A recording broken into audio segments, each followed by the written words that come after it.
Hey, what's up everybody? Before we get started with the video, I just want to provide a little context as to the title about why I'm not wanting to take the interstates anymore. I've had a lot of problems recently. It's been ramping up over the past 3 or 4 years, that on I-40, when I get on that to go into either Flagstaff or take it to go the turnoff to go to Prescott, there's like this new subset of truckers, and they don't seem to be from the States, and they certainly don't have the same driving skills as the American trucker.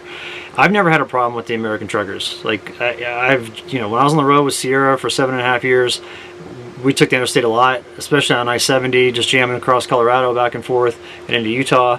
We took I-25, we'd go down into New Mexico, and I never had an issue with the truckers. Since this change has happened in the trucking industry, it seems as though a lot of illegal people that are here illegally are being hired, and if you Google it, you'll see a lot of articles about it, and how they're not these trucking companies, these big trucking companies are trying to cut costs, and they're doing so by hiring people that aren't here legally, and then they pay them less wages, and they also make them live in their vehicles. And so if you're at the gas station, some of these big truck stops, you'll see just like normal truckers, and then you'll see these people that look completely disheveled. And you're like, oh, those are the people that are getting taken advantage of by these big trucking companies. But the problem is that we, the average citizen, we get our safety put at risk. And for example, last November, I had a trucker force me off the road on I-40. I was going 75 miles an hour. I was in the right-hand lane, just minding my own business, on cruise control, just putting along. And this trucker came up behind me, went around, looked like he was going to pass me, but instead of passing me, as he got towards me, he just merged over and just kept going, and it was actually pretty fast. Just kept going, and so I went into the shoulder. Luckily, there wasn't anything on the shoulder, like any debris that would cause for a tire to blow up or anything like that. So I was able to, and the shoulder was pretty big, so I was able to speed up and go around. And when I did, the dude was sitting there laughing and pointing at me. And I've had it to where a number of times within the past month, within the past month, a number of times to where the short drive into town and back, is like 15 minutes on I-40 if I go to the little town nearest me, or that's closest to me. In that short drive, I've had over a dozen times where truckers are on their phones. It's the subset I'm talking about. They don't seem to be from the States. They're on their phones driving these massive trucks, swerving all over the road, and then you get up next to them and they don't even know you're there, and so like a lot of times they'll swerve into your lane, and so you got to pay real close attention. So what I do at night when I come up on them and they're swerving, I keep flashing my brights at them, and it makes them mad. Like they'll like sit there and honk their horn at me and stuff, and it's like, get off your phone. Like, you're making it dangerous for everybody else on the road.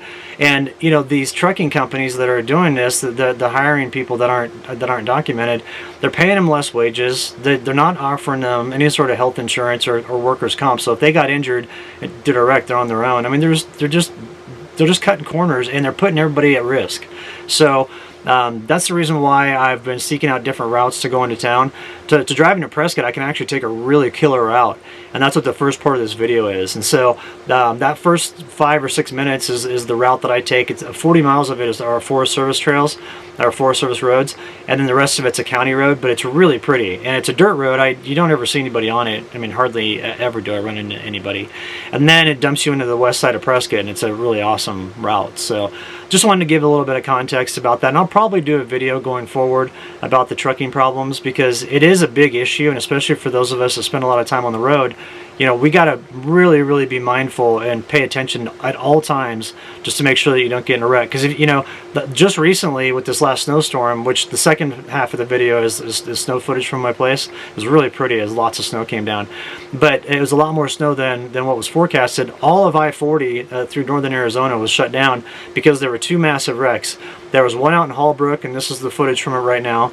You can see these trucks are burned to a crisp. 5 people died, and it was from a truck that jackknifed when it was driving through that area. And so what it probably was is it was a trucker, and I don't know if it was one of the truckers I'm referring to or not. There's not been any information released about that. But what happened was probably the trucker was maybe going a little too fast, and tried to stop, and when he did, the truck went wonky, and then it just caused this massive pileup. All those cars caught on fire, and I mean, you talk about a horrible wreck to be in. You don't ever want to find yourself in a situation like that. And so You know, I think that just with what I've seen, and also at nighttime, you know, like I'll drive past these truckers that I'm referring to, and they're always on their phone, always, and they're swerving all over the road, and it's just, you know, it's just one of those things to where it's not safe, and plus too, I mean, it's not like the interstate's really pretty to drive, you know. Yeah, it gets you there fast, but it's definitely not the coolest drive on the planet. So I take backroads into Prescott, and that's what the first part of this video is about. And that's also an area where I'm going to try to get tags for hunting this fall. So just wanted to give context as to what the title was, because I think it'd be hard to decipher just from the video, you know, why I'm getting off the interstates and taking backroads into town these days. So, all right, let's get started with the video. Thanks. We are going on a little adventure today. What I want to do is I want to see if some of the springs that I know of in the area have been recharged due to the snowfall that we had last week, and it's still falling out around here. So we're going to make a drive down a road that is probably going to be pretty muddy in some spots, and we're just going to have to deal with that. But it's going to be cool to see how this water has stacked up, because the storm coming through here last week was only forecast to be a couple inches, and it was over a foot in the majority of the areas. Even in the little town nearby my place, they got 9 inches, and they never get that much snow. What do you think? You want to be my left? All right, come here. So we're going to drive. We're going to take a little road here that goes through a historic ranch that actually is 100,000 deeded acres, and it's a combination of like 5 different ranches that pulled together and formed a place. And they have the oldest homestead in the county on their property, the oldest homestead cabin. That's from like, I think it's like 1845, 1850, which is really old for Arizona, considering this wasn't even a state till I think 1895. So we're going to take a turn. Yep, this is the turn we take right here. And then we're going to go through a little section of Forest Service land, and then we're going to kick out on the ranch and go through some high desert cruising. What I like about this road is the fact that since it was part of their homestead or part of their ranch for so long, they've got out they've removed all the rocks from the road, so it's literally a cruiser.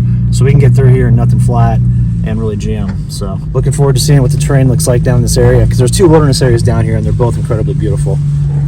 All right, just now got onto Forest Service land. This is about a mile from my place, so it's kind of nice to have these public lands literally right around the corner, including with the state land that's back down my place. And we're going to get up to about 6,000 feet in elevation from roughly 5,500 right here.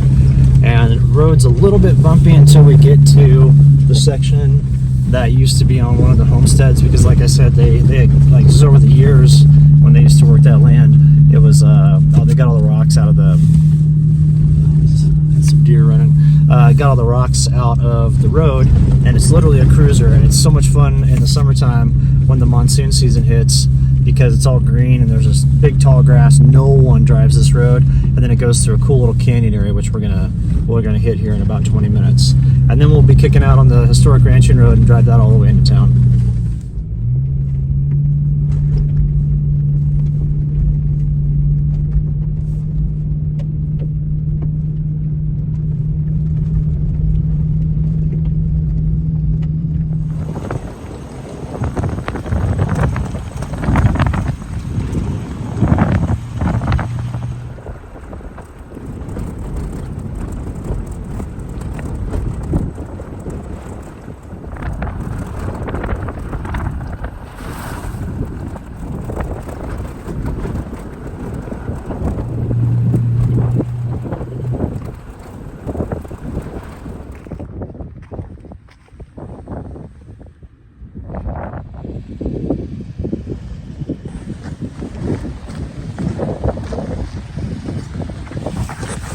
I just made it to the National Forest section, and now we're going into the ranch right now.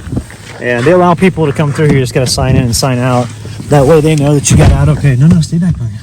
That way they know that you got out okay. But there's some amazing camping that I want to check out to the south of here. And I've looked at it on a map, and it looks like phenomenal terrain. Then it will kick out in the area that we're going to head to next. Yeah, when Meadow was 12 pounds, this was okay, but now that she's 60, it's a little much. But I still let her roll like this. And we're on roads, we're no one's around, and you know, she can sit on my lap. She likes to put her head out the window and just kind of check everything out. So that's what's going on. So should be at our next spot here shortly. girl.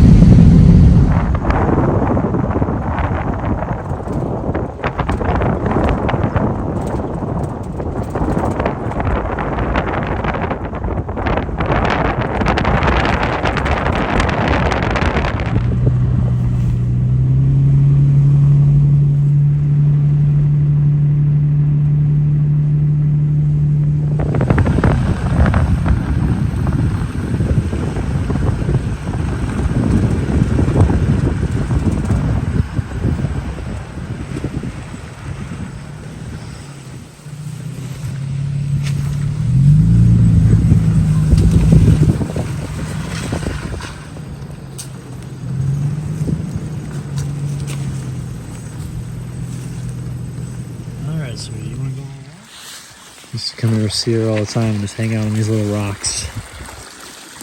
Enjoy the water sounds.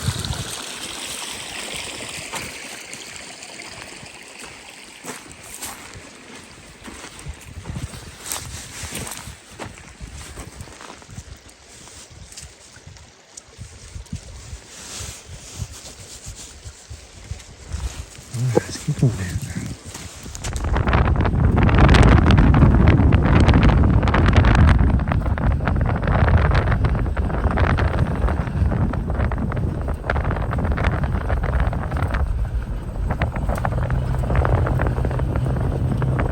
It's really awesome driving this route into town. The last 20 miles of it are paved, but on the way there, you know, when it's dirt roads, you go past like 4 or 5 historic ranches that are really cool to check out. And then once we're in town, got to get some food from Sandy and Roman over at Prescott's Paws and Claws. They're the ones, if you recall, they helped us out so much with Sierra when she was going through her cancer stuff. So really thankful for their knowledge. And if you're in the Prescott area, definitely stop by and get food from them for your dog.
Snow's passed, but now we've got some fog that's hitting the area.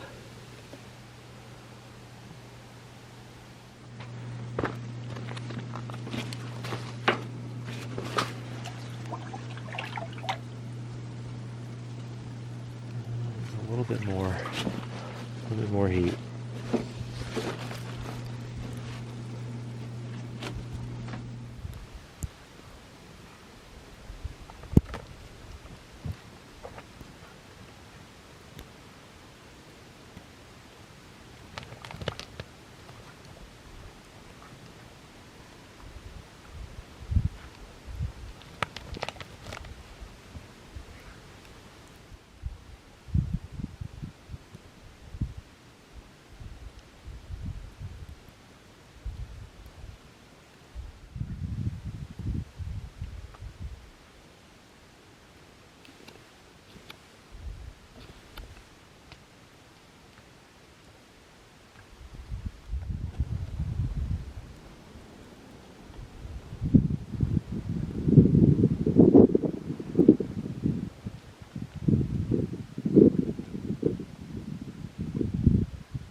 We got fencing that fell over. What are you thinking, Meadow? Oh, you little goofball. You're a little goofball. You're a little goofball. What are you... You got it all over your face. Come here. Come here. Come here.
Man, I am excited for this development. Seligman has its own coffee shop now. It's called the Commodore House. It's located just behind the Black Cat Bar next to the grocery store.